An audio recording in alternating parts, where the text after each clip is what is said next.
चलिए इनके करियर के बारे में जानते हैं। अगर हम इनके दशम मेष को अगर हम देखें तो वो एकादश भाव में है, यानी कि जितने भी ये जो भी वे वर्क करेंगे इन्हें फलीभूत फल भी मिलेगा, यानी इन्हें लाभ भी मिलेगा। अगर हम देखें तो यहाँ पे शनि जो है वक्री होकर तृतीय भाव में बैठा है पंचमेश, यानी इन्होंने कोई टेक्निकल पढ़ाई का योग इन्हें बनाया होगा।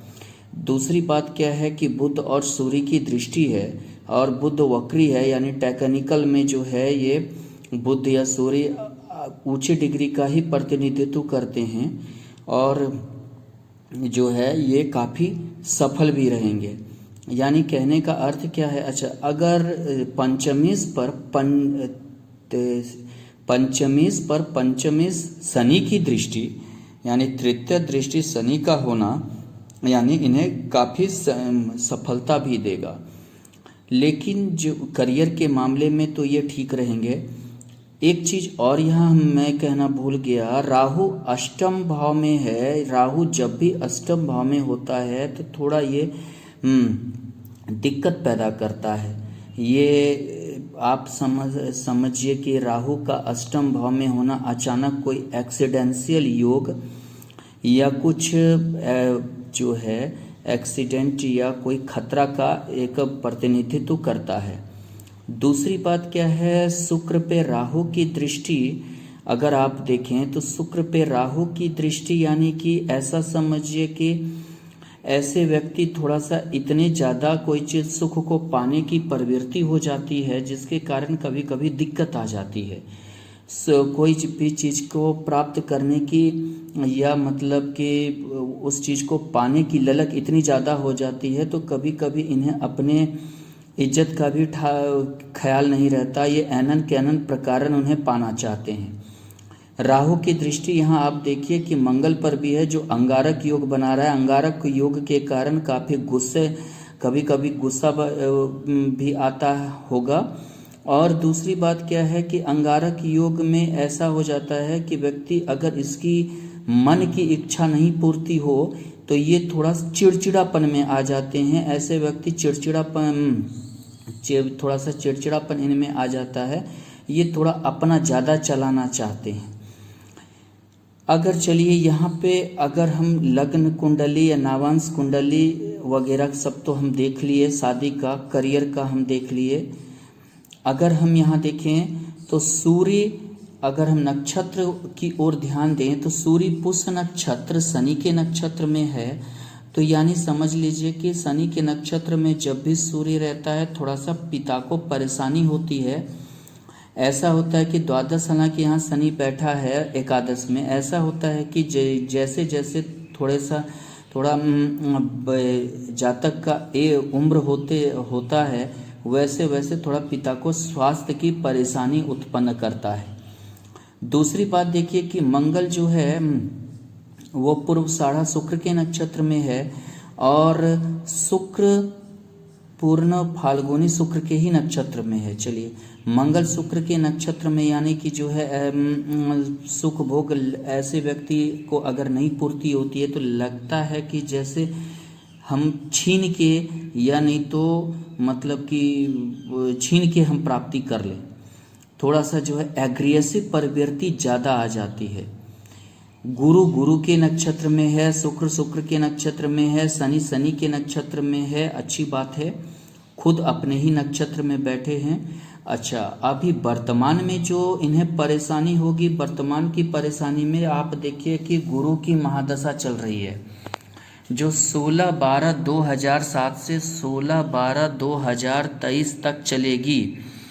अगर हम गुरु को यहाँ देखें कुंडली में, ये तो षष्ठ भाव में है। षष्ठ भाव संघर्ष पैदा करता है, व्यक्ति को संघर्ष करनी पड़ती है और थोड़ा संघर्षशील बनाता है।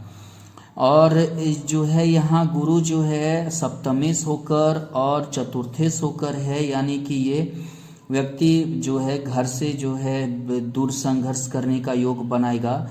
और सप्तमेश से द्वादश है, यानी कि एक चीज़ ऐसा समझिए शादी के लिए या घर बसाने के लिए या पार्टनर के लिए, चाहे वो बिजनेस पार्टनर हो, लाइफ पार्टनर हो या किसी और भी, उसके लिए भी इन्हें संघर्ष ही करना पड़ेगा।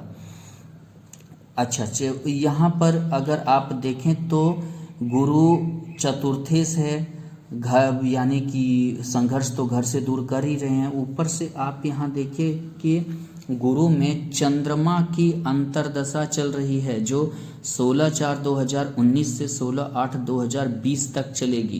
पहली बात क्या है, ये गज केसरी योग बनाते हैं। दूसरी बात क्या है कि गज केसरी योग तो बनाते हैं लेकिन ये षष्ठ भाव में बना रहे हैं, यानी ये संघर्ष के साथ कोई चीज़ को फलित करेगा।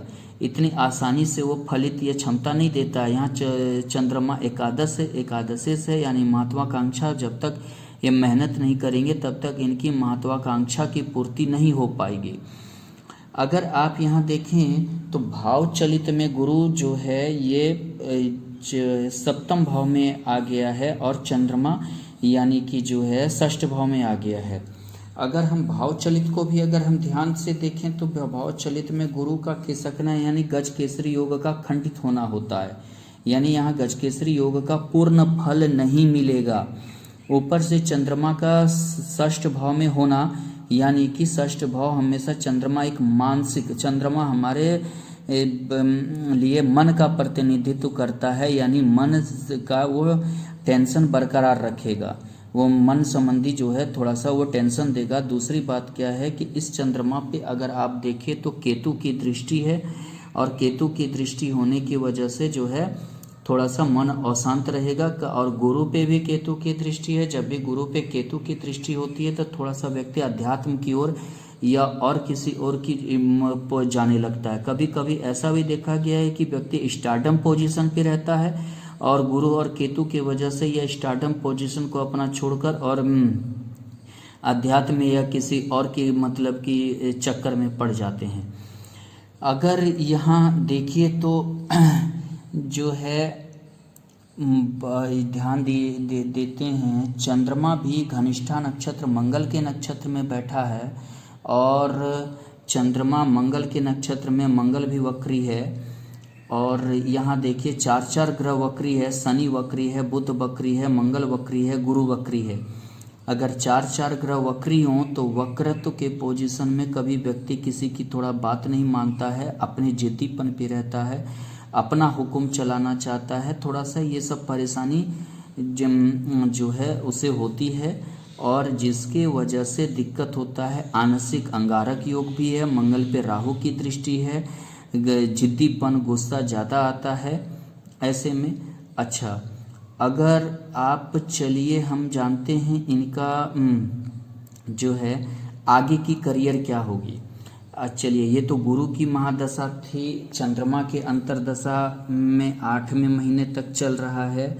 ऊपर से अगर आप देखें तो उसके बाद मंगल की अंतर्दशा आएगी। मंगल की अंतर्दशा कोई योगकारी नहीं है, कन्या लग्न के लिए मंगल योगकारी नहीं होता है। हालांकि कुछ खानदानी के वसीयत वगैरह की प्रॉपर्टी ये प्रदान करे, लेकिन ये मंगल की दृष्टि चतुर्थ भाव पे भी है। चतुर्थ भाव पे मंगल की दृष्टि यानी कि ये फिर से शादी में थोड़ा सा विघ्न पैदा करेगा। और यहाँ देखिए कि मंगल योगकारी नहीं होने की वजह से थोड़ा सा जो है उतना अच्छा समय नहीं गुजरेगा। उसके बाद गुरु में राहु की अंतर्दशा आएगी। राहु अष्टम भाव में है, जब भी अष्टम भाव में गुरु राहु रहता है ये अचानक से किसी समस्या को जन्म देता है। कोई एक्सीडेंशियल योग या कुछ ऐसा बीमारी का योग बना सकता है। हो सकता है कि गुरु अगर षष्ठ भाव में डायबिटीज, थायराइड वगैरह का योग बनाता है। ऐसे भी गुरु में शुक्र की अंतर्दशा या गुरु अगर शुक्र एक दूसरे पे दृष्टि हो तो या युति हो तो ये थोड़ा सा डायबिटीज़ या थायराइड वगैरह के योग बनाते हैं। और राहु अष्टम भाव में है तो राहु थोड़ा सा जो है शारीरिक परेशानी भी देता है।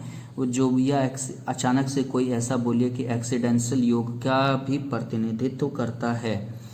दूसरी बात क्या है कि यहाँ अगर आप देखिए कि उसके बाद शनि की महादशा चलेगी। पंचमेश और षष्ठेश होकर शनि तृतीय भाव में है, तो पंचमेश होकर तृतीय भाव में है और पंचम भाव पे दृष्टि है। तो एक चीज़ ये तो तय है कि जो भी ये वर्क कर रहे हैं, जो भी ये टेक्निकली अपना जो भी जॉब कर रहे हैं, उसमें थोड़ा सा ये शनि प्रारब्ध यानी निखार तो लाएगा, लेकिन षष्ठेश का भी फल देगा, यानी षष्ठेश होकर वक्री तृतीय भाव में बैठना यानी कि संघर्ष के साथ ही देगा। जब भी षष्ठेश की महादशा, अंतरदशा या षष्ठेश पे बैठे ग्रह हमेशा कोई भी चीज को संघर्ष के साथ देते हैं, लेकिन षष्ठेश का तृतीय भाव में बैठना एक चीज तो तय है कि शनि की महादशा में ऐसे व्यक्ति अपने सामर्थ्य, अपने बाहुबल, अपने भुजा बल पे बहुत कुछ संघर्ष के साथ खड़ा करने की क्षमता भी रखते हैं। इसीलिए ये शनि इन्हें काफ़ी क्षमता भी देगा, काफ़ी ज़्यादा जो है संघर्ष तो कराएगा, लेकिन उस क्षमता के साथ व्यक्ति बहुत ही अच्छे स्थान पे खड़े भी हो जाते हैं और जो है मतलब कि काफ़ी उन्नति भी करते हैं। थोड़ा सा जो है ये ध्यान रखने की ज़रूरत होती है कि थोड़ा शनि जो है वक्री है, तो वक्री होने की वजह से और इनकी दृष्टि भाग्य भाव पे है और द्वादश भाव पे है, द्वादश भाव शुक्र पे है, द्वादश भाव शुक्र पे शनि की दृष्टि है। तो थोड़ा सा ये क्या मतलब आप ऐसा समझिए कि अपने महादशा या अंतरदशा में तो शनि ऐसे में कभी कभी दिक्कत भी पैदा करता है